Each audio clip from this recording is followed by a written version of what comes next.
Kahuli po tayo. Ito first catch. Kasili na huli. Yan. Palustang kumagat. Hindi ako nasiro. Yes, bukas. Kasi to testing lang. Mababaw pa kasi. Siguro bukas maraming kakagat.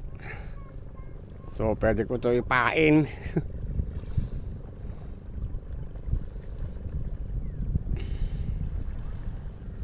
At least nakuha na pa natin yung sunset, yung view. And then nakawali pa tayo ng igat. Hindi tayo nasiro. Bukas po malalaking isda na. Siguro kasi low tide ngayon, baka mamayang gabi marami. Madaling araw. Balik tayo madaling araw. Kunin natin ang sunset. Yan, napakaganda.